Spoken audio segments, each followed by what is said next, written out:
ഏറ്റവും പ്രധാനപ്പെട്ട കേരളത്തിൻ്റെ അഭിമാനകരമായ ഒരു മേഖലയാണ് നമ്മുടെ ആരോഗ്യരംഗം.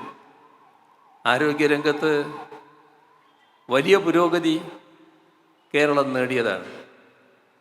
നേരത്തെ പറഞ്ഞ 1957 ആദ്യത്തെ ഗവൺമെൻറ് അധികാരത്തിൽ വന്നപ്പോൾ ആ ഗവൺമെൻറ് ഗ്രാമങ്ങളിലടക്കം ആശുപത്രി സൗകര്യങ്ങൾ വർദ്ധിപ്പിക്കുന്നതിന് പ്രൈമറി ഹെൽത്ത് സെൻ്ററുകളുടെ ഒരു ശൃംഖല തന്നെ തീർക്കാൻ തയ്യാറായത് നമ്മുടെ അനുഭവത്തിലുള്ളതാണ്.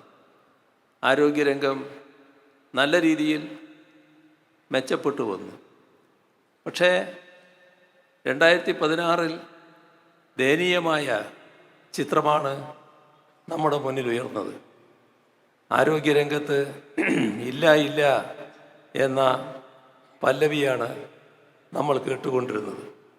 ഒരു ഭാഗത്ത് ഡോക്ടറില്ല, നേഴ്സില്ല, സ്റ്റാഫില്ല, മരുന്നില്ല, അങ്ങനെ ആശുപത്രിക്ക് വേണ്ട ഒന്നും ഇല്ലാത്ത സാഹചര്യം.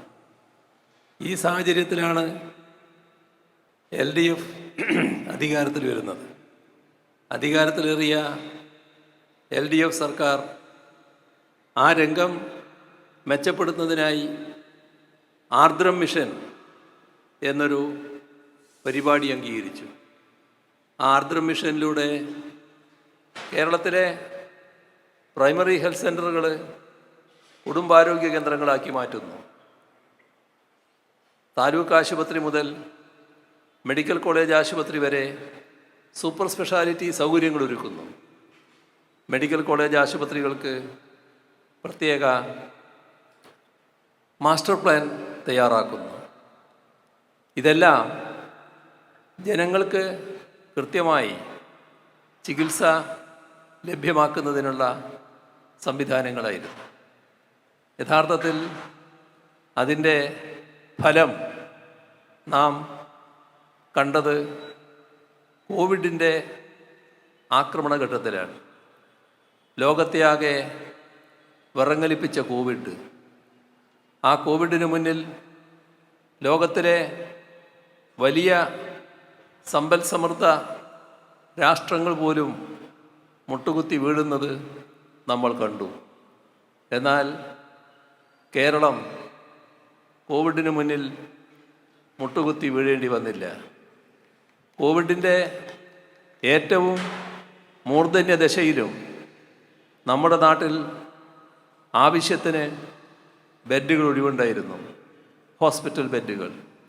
ആവശ്യത്തിന് ഓക്സിജൻ ബെഡുകൾ ഒഴിവുണ്ടായിരുന്നു, ആവശ്യത്തിന് ICU ബെഡുകൾ ഒഴിവുണ്ടായിരുന്നു. എന്തിനധികം പറയുന്നു, വെന്റിലേറ്റർ പലയിടങ്ങളിലും വെന്റിലേറ്റർ ഇല്ലാത്തതിനെക്കുറിച്ച് നാം കേട്ടിട്ടുണ്ട്. പക്ഷേ കേരളത്തിൽ കോവിഡിൻ്റെ മൂർധന്യദശയിലും വെന്റിലേറ്ററുകൾ ഒഴിവുണ്ടായിരുന്നു. എങ്ങനെയാണ് ഈ നേട്ടം നമുക്ക് നേടാനായത്? നമ്മുടെ നാടിൻ്റെ ആരോഗ്യരംഗം മെച്ചപ്പെടുത്തുന്നതിനു വേണ്ടി LDF സർക്കാർ സ്വീകരിച്ച നടപടികളുടെ ഭാഗം. ഇങ്ങനെയുള്ള ഒട്ടേറെ കാര്യങ്ങൾ കാണുന്ന ജനങ്ങൾ നേരത്തെ ചൊല്ലിയ ചൊല്ല് LDF വരും, എല്ലാം ശരിയാകും എന്ന് പറഞ്ഞത് തീർത്തും അന്വർത്ഥമായി എന്ന് അവരുടെ അനുഭവത്തിലൂടെ മനസ്സിലാക്കുകയാണ്. നമ്മുടെ നാടിൻ്റെ പുരോഗതിക്ക് ഏറ്റവും പ്രധാനപ്പെട്ട ഘടകമാണ് യാത്ര ചെയ്യാനുള്ള സൗകര്യങ്ങൾ ഉണ്ടാവുക എന്നത്. പക്ഷേ 2016 നമ്മുടെ നാടിൻ്റെ അവസ്ഥ എന്തായിരുന്നു? നമ്മുടെ നാടിൻ്റെ ഏതെങ്കിലും ഭാഗത്ത് മര്യാദയ്ക്ക് യാത്ര ചെയ്യാൻ പറ്റുമായിരുന്നോ? അതിന് പറ്റിയ റോഡുകളുണ്ടായിരുന്നോ?